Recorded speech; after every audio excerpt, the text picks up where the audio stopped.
"I've seldom felt so depressed." That's what Denis Law said. Not after a loss, not after an injury, but after a goal. A single back heel that sent Manchester United into the dark. The fans remember it as betrayal, but they forget what came before. The pain didn't start in 1974. It started years earlier, in cold locker rooms, on muddy pitches, in meetings where respect was denied. There were names, not just rivals, enemies, men who hunted him on the pitch, men who silenced him off it, men he never forgave. One kicked through his legs, one spat with tackles, one made him beg with ink. This isn't tribute, this is revenge by memory. Subscribe if you believe some legends don't forget, they just keep score. The crowd didn't know what they were watching that day. March 1965, Hillsborough, FA Cup semi-final, they came for football. They got a blood feud, two men, opposite in everything, Denis Law, the artist with fire in his boots, Billy Bremner, the street fighter in a captain's armband. Law wanted space to breathe. Bremner made sure he never got it. Bremner wasn't just tough, he was relentless. Low to the ground, fire in his lungs, elbows sharp as opinions. He didn't care about skill, he cared about scars. He kicked everything that moved, and sometimes what didn't. That's how one reporter described him. Law didn't argue. In that match, Bremner stalked Law like a debt collector. Tackles that landed late, elbows that landed early. The ball? That was just an excuse. The game exploded, Law snapped, Quran followed, fists flew, shirts ripped. It looked like a brawl. Because it was. Referees lost control. The cameras didn't flinch. And in the middle of the chaos, two names burned brighter than all the others. To Leeds, Bremner was the soul. To United, he was the infection. And for Law, he became the man who turned football into something he couldn't outrun. Law never forgave him. Not for the bruises, not for the grin after the whistle, not for forcing him into a fight when he came to play. And Bremner? He never backed down. Not once, not for an apology, not for a handshake, just the next collision. Norman Hunter didn't chase the ball. He chased the man. He wasn't just a defender, he was a threat. A warning wrapped in muscle and stitched into a shirt. They called him Bites Your Legs. And when he saw Denis Law on the pitch, he bit first. Hunter didn't tackle clean. He didn't time his challenges. He arrived late, every time. Studs up, no apology. When Leeds met United, Hunter treated Law like a contract to be collected. No mercy, no hesitation. And Law? He took the hits. But they stayed with him. Kicks that left bruises for days, challenges that twisted ankles and tested pride, moments that made teammates flinch before passing him the ball. He'd put you in hospital and still shake your hand after, one opponent said. To Leeds fans, Hunter was a warrior. To United fans, he was a butcher with a squad number. To Law, he was football's version of a car crash you could never quite avoid. There was no drama between them, just violence, no shouting, no handshake, only history. Law never swung at him, never complained. But he remembered. Hunter was the kind of man you didn't forgive. You just circled his name and braced for impact. Jack Charlton didn't defend. He dominated. Shirts, shoulders, wrists, all fair game. If he couldn't stop you with timing, he'd stop you with grip. He didn't care how it looked, he only cared that you ended up on the ground. And Denis Law? He never played on his knees. March 1965, FA Cup semi-final, Leeds versus United. The match was already boiling. Bremner had stirred the fire. Hunter had chopped down legs. Then Charlton came in like a wall with arms. They weren't just bumping shoulders, they were dragging each other to the floor. Then it snapped. I lashed out at Jack and we began swapping punches. Two internationals. In a full stadium, throwing fists. Ref didn't stop it. Fans didn't boo. They stood and roared. This wasn't football, it was war in boots. Charlton didn't say sorry. He didn't flinch in the interviews.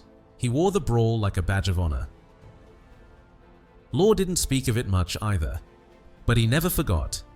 Not the fists, not the silence that followed, not the way they both walked away like men who knew they'd crossed a line and liked it. To Leeds, Charlton was a lion. To United, he was a thug with a license. And to Law, He was the day the game stopped being a game. Johnny Giles didn't yell. He didn't stomp or roar. He didn't need to. He just waited. And then he cut. He played like a tactician, but tackled like a thief in the dark. Low, late, just enough to hurt. Never enough to get caught. He didn't chase the ball. He read the player.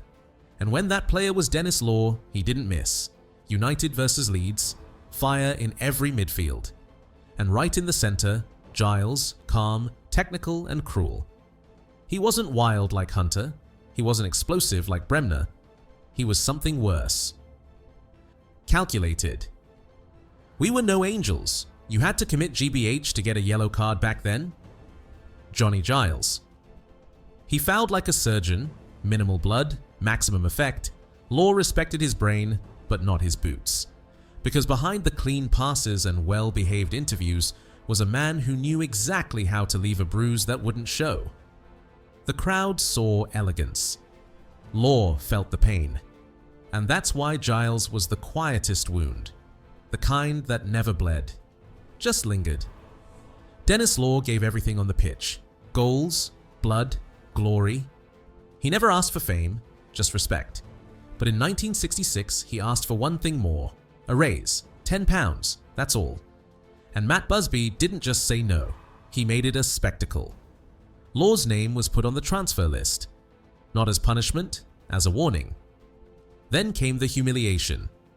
Busby made him write a formal apology. Not behind closed doors, but in front of the squad. A performance of power. No player will hold this club to ransom.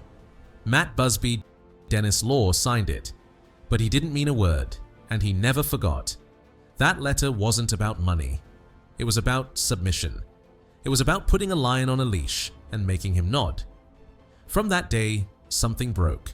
Not in Law's legs, in his soul. He kept scoring, he kept smiling, but a seed was planted. Not of revenge, of silence. To the world, Busby was the architect of United. To Law, he was the man who made him bow to keep playing the game he loved. April 27, 1974. Manchester City versus Manchester United. A match that should have been forgettable. Just another derby, just another game. But it became a grave. Denis Law was in sky blue. The same man who once made United roar, now facing them in their darkest hour. And United, they were already crumbling. The ball rolled to Law inside the box, no defenders close, no thinking, just instinct, one flick, back heel, goal. The stadium froze, then cracked. Old Trafford didn't cheer, it groaned, it howled, it rioted.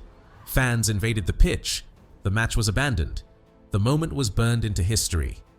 And Law?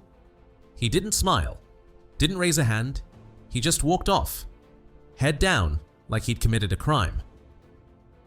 I've seldom felt so depressed. Denis Law. That goal became legend, not because of what it did, but what people believed it did. They said he relegated United. They said he killed his own legacy. They were wrong. United were already doomed, but the myth didn't care. To some, Law was the traitor. To others, the martyr. To himself, he was just broken. He retired soon after. He never watched the replay, he never forgot the silence. Because that back heel wasn't just a goal, it was a funeral, and he was the one holding the candle. Denis Law smiled for cameras, he laughed in interviews, he signed autographs with grace. But he remembered, always. He remembered boots in his ribs, studs on his thigh, ink on paper that made him kneel, and a silence that followed him for decades. Bremner, Hunter, Charlton, Giles, Busby. Not enemies, not friends, just names etched in memory. Unshaken, unforgiven. Law didn't write books about revenge, didn't point fingers on television, but he carried it, like old shrapnel under the skin, invisible, but real. He gave goals. He gave trophies. But the final thing he gave was his silence. And that silence spoke louder than any headline. Because legacy isn't only the cheers, it's the grudges you couldn't let go, the ghosts that followed you home, the moments that made you bite your tongue and never forget.